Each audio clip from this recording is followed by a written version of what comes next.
Hello বন্ধুরা, এখন আমি রেডি হয়ে গেছি। আমি এখন যাচ্ছি হচ্ছে শ্রীরামপুর, আমার দাদার বাড়ি। কারণ হচ্ছে আমার দাদার মেয়ে হয়েছে, তো সেজন্য একটু অনুষ্ঠান আছে, তো আমরা সেখানে যাচ্ছি। আমার আরও ফ্যামিলিরা আসবে। আমি একদম রেডি হয়ে গেছি। আমি সানগ্লাস নিতে ভুলে গেছিলাম, এখন সানগ্লাস নিলাম। তো নিচে যাই। আমি একটু নাটক করতে করতে নিচে নেমে চলে আসলাম। বাইরে প্রচণ্ড গরম। আমরা পাড়া থেকে বেরিয়ে গেছি, আর আমাদের শ্রীরামপুর যেতে 1.5 ঘন্টা মতো টাইম লাগবে। আমরা এখন সেকেন্ড ব্রিজে আছি। এখন দেখো দিনের বেলায় সেকেন্ড ব্রিজটা কীরকম লাগছে দেখতে, আর যখন রাতে ফিরবো তখন তোমাদেরকে দেখাবো সেকেন্ড ব্রিজটা কীরকম দেখতে লাগে। এখন আমরা একটু এক সাইড হয়ে গাড়িটাকে দাঁড় করিয়েছি, কারণ হচ্ছে প্রীতমের কাস্টমাররা প্রীতমকে ফোন করছে, কারণ ও তো আজকে দোকানে নেই। আজকে মাসির বাড়ি যাওয়ার জন্য আমরা বেরিয়েছি একসাথে, তাই আমরা একটু ছাওয়া দেখে গাড়িটাকে দাঁড় করিয়েছি। আমাদের বেড়াতে আজকে অনেকটাই লেট হয়ে গেছে। এখানে যে রোডগুলো তোমরা দেখতে পাচ্ছ নাম, আমরা যাবো হচ্ছে দিল্লি রোডে, কারণ হচ্ছে আমরা শ্রীরামপুর যাব। আর এই যে হোয়াইট মাজারটা দেখতে পাচ্ছ, পার্সোনালি আমার খুব ভালো লাগে, কারণ হচ্ছে এটা হোয়াইট আর তার উপরে দেখতেও খুব সুন্দর। আমি একদিন এই মাজারটা এসেছিলাম সন্ধ্যেবেলা, তখন লাইটিং ছিল, তখনও দেখতে যেরকম সুন্দর এখনও দেখতে খুব সুন্দর। আর আমরা ঢুকে গেছি হচ্ছে শ্রীরামপুর।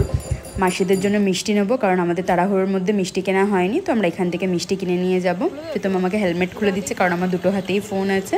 এবার চলো চটপট মিষ্টিগুলো নিয়ে নিই। রোদ অনেকটাই চড়া, তাড়াতাড়ি করে মাসির বাড়ি যেতে হবে, সবাই ওয়েট করছে। আমরা মিষ্টির দোকান থেকে কিছু মিষ্টি নিয়ে নিলাম মাসির বাড়ি যাওয়ার জন্য। আর এখানে অনেক নতুন নতুন মিষ্টিও দেখতে পেলাম, আর খেতেও বেশ ভালো। আর আমাদের গরমে চোখ মুখের যে অবস্থা হয়েছে, তাড়াতাড়ি করে বাবা বাইকে উঠে আগে চম্পট দিলাম মাসির বাড়ি যাওয়ার জন্য। অনেক গরম, বাইরে আর থাকা যাচ্ছে না। এটা হচ্ছে আমাদের মাসির বাড়ি যাওয়ার শর্টকাট রাস্তা, তাই আমরা এই রাস্তাটা দিয়ে যাচ্ছি। দেখো চারিদিকে গ্রিন আর গ্রিন।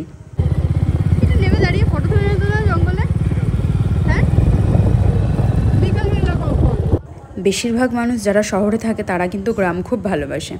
আমার গ্রাম ভালো লাগে, কিন্তু 2-3 দিনের বেশি আমার আর থাকতে ভালো লাগে না। এই যেরকম আশেপাশে এত সবুজ, তারপরে হচ্ছে ধান ক্ষেত আছে, কলা বাগানগুলো আছে, দেখতে খুব ভালো লাগছে। মনে হচ্ছে একটু ফটো তুলি। প্রীতম তো আমাকে নামতে দিচ্ছে না বাইক থেকে, বলছে না আগে মাসির বাড়ি যাই। তারপরে দেখো রাস্তাগুলো এত সুন্দর।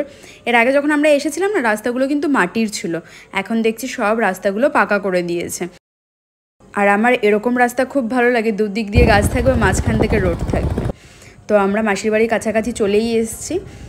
ওই যে দেখা যাচ্ছে রেড বর্ডার বাড়িটা, ওখান থেকেই ঢুকতে হবে। এটা হচ্ছে মাসির বাড়ির সামনের পুকুরটা। আমরা এবার বাইকটা নিয়ে এই ঢালাই রাস্তাটা দিয়ে উঠে যাব।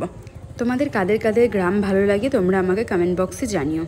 আর একটা জিনিস দেখলাম, যেটা আমাদের শহরে তো গরম আছেই, এখানে যে কেন এত গরম সেটা আর বুঝতে পারলাম না। এখানে তো প্রীতম রোদ থেকে এসে একদম এসির তলায় আগেই বসে পড়েছে। এই যে কালো গেঞ্জি পরা, এটা হচ্ছে পিতু, আমাদের একটা বোন হয়। আর এই যে পুচকোটা, যাকে আমরা দেখার জন্য এসেছি, ও আমারই ছোঁয়াতে উঠে গেছে, কারণ হচ্ছে ও ঘুমাচ্ছিল। আমি গিয়ে যেই ওকে একটু শুয়েছি, ব্যাস সজাগ উঠে কাঁদতে আরম্ভ করেছে। আর ওর হচ্ছে আজকে ভ্যাকসিনেশন হয়েছে, তো তার জন্য পাটা খুব ব্যথা। বৌদি ওকে তো ঠান্ডা ঠান্ডা জল দিয়ে শেক করে দিচ্ছে। আজকেই আমরা সবাই আসলাম, আজকেই ওর ভ্যাকসিনেশন হলো। যাই হোক, এখন খেতে বসার পালা। সবার খাওয়া হয়ে গেছে, শুধু আমরা খেতে বাকিয়েছি, তাই মাসি আমাদেরকে খাওয়া দিচ্ছে।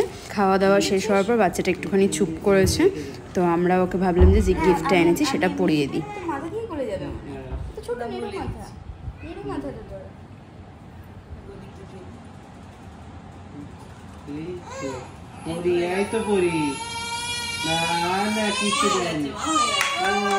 যেটার ভয় পাচ্ছিলাম সেটাই হলো, চেনটা পড়াতে না পড়াতে কাঁদতে আরম্ভ করে দিয়েছে। ওর বাবা মা ছাড়া ওকে কেউ ছুতে পারবে না। এই হচ্ছে আমার মেজো মাসি, যে কিনা একাই 100।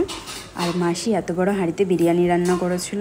আর এটা হচ্ছে আমার বড় মাসি, যে কিনা প্রীতমের জন্য ফল রেডি করছে খাওয়ার জন্য, কিন্তু প্রীতম তো খায়নি, ও কোল্ড ড্রিঙ্কস খেয়েছে শুধু। দিয়ে সবাইকে টাটা বাই বাই করে আমরা বেরিয়ে গেলাম হচ্ছে বাড়ি যাওয়ার উদ্দেশ্যে। সন্ধে হয়ে গেলে অসুবিধা হবে, তাই আলো থাকতে থাকতে আমরা বেরিয়ে গেলাম। তোমাদেরকে সেকেন্ড ব্রিজটা দেখানোর কথা ছিল সন্ধেবেলায়। সেকেন্ড ব্রিজটা জাস্ট দারুণ লাগছে। আর তারপরেই হলো আমরা চলে এসেছি আইটিসি রয়্যাল বেঙ্গলের কাছাকাছি।